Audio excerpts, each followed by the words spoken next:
കൊച്ചിയിൽ കൈക്കൂലി വാങ്ങുന്നതിനിടയിൽ ഭൂരേഖ തഹസിൽദാർ പിടിയിലായ സംഭവത്തിൽ നിർണായക വിവരങ്ങൾ വിജിലൻസിന് ലഭിച്ചിട്ടുണ്ട്. ഈ സംഭവത്തിന് പിന്നിൽ ഉദ്യോഗസ്ഥരും ഏജന്റുമാരും അടങ്ങുന്ന വമ്പൻ റാക്കറ്റ് ഉണ്ടെന്നാണ് കണ്ടെത്തൽ.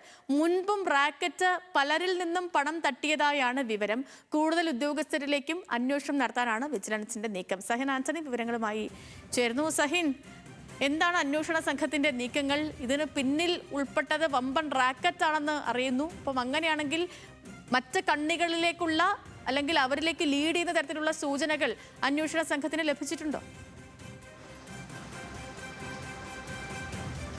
തീർച്ചയായിട്ടും അങ്ങനെ തന്നെയാണ്. അതായത് ഭൂരേഖ തഹസിൽദാറായിട്ടുള്ള ജോസഫ് ആന്റണിയാണ് ഇന്നലെ പിടിയിലാകുന്നത്. 10 ലക്ഷം രൂപ കൈക്കൂലി വാങ്ങാൻ ശ്രമിക്കുന്നതിനിടെ ഇയാൾ പിടിയിലാകുകയായിരുന്നു. ഇതിന് പിന്നിൽ ഒരു വലിയ റാക്കറ്റ് ഉണ്ട്. പല ആളുകളും പ്രവർത്തിച്ചു വരുന്ന ഒരു റാക്കറ്റ് ഉണ്ട് എന്നുള്ളതാണ് വിജിലൻസ് കണ്ടെത്തിയിരിക്കുന്നത്. ഒരു വിശദമായ ഒരു അന്വേഷണം വിജിലൻസ് പോകുന്നുണ്ട്. ഈ ജോസഫ് ആന്റണിയുടെ സ്വത്തുവകകളെക്കുറിച്ച് വിജിലൻസ് അന്വേഷിക്കുന്നുണ്ട്. മാത്രമല്ല, നേരത്തെ സൂചിപ്പിച്ചതുപോലെ തന്നെ ഇയാൾ മുൻപ് ഒരു കേസിൽ പ്രതിയായിരുന്നു. അത് എറണാകുളം വില്ലേജ് ഓഫീസറായിരിക്കെ വ്യാജ പട്ടയം ഉണ്ടാക്കി ഭൂമി തട്ടിയെടുത്ത് കമ്മീഷൻ കൈപ്പറ്റാൻ ശ്രമിച്ച കേസിലായിരുന്നു ഇയാൾ പ്രതിയായിട്ടുണ്ടായിരുന്നത്.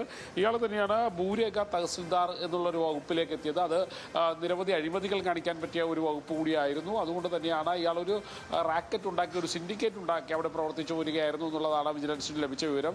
എന്തായാലും ഭൂമിയുമായി ബന്ധപ്പെട്ട അല്ലെങ്കിൽ ഈ ഭൂമി വാങ്ങൽ കൊടുക്കൽ ഇടപാടുകൾ, ഒപ്പം തന്നെ അത് കൃഷിഭൂമി പുരയിടമാക്കുന്ന സംബന്ധിച്ചുള്ള ഭാഗങ്ങൾ, ഇതെല്ലാം കൈകാര്യം ചെയ്തിരുന്നത് ജോസഫ് ആന്റണിയാണ്. അതുകൊണ്ട് തന്നെ ഇയാൾക്ക് വലിയ ഇടപെടൽ ഇതിൽ നടത്താൻ കഴിഞ്ഞിട്ടുണ്ട്. പ്രത്യേകിച്ച് എടുത്തു പറയേണ്ട ഒരു കാര്യം, മുനമ്പം ഭൂമി തർക്കവുമായി ബന്ധമുണ്ടായിരുന്ന സമയത്ത് അന്ന് സർക്കാർ പഠിക്കാൻ ഏൽപ്പിച്ചിരുന്ന, അല്ലെങ്കിൽ സർക്കാർ ഈ വിഷയത്തെക്കുറിച്ച് പഠിക്കാൻ ഏൽപ്പിച്ചിരുന്ന അത് ജോസഫ് ആന്റണിയായിരുന്നു. ഭൂരേഖ തഹസിൽദാറായിട്ടുള്ള ജോസഫ് ആന്റണിയാണ് അന്ന് ഒരു റിപ്പോർട്ട് തയ്യാറാക്കി കമ്മീഷന് കൈമാറിയിരുന്നതെല്ലാം.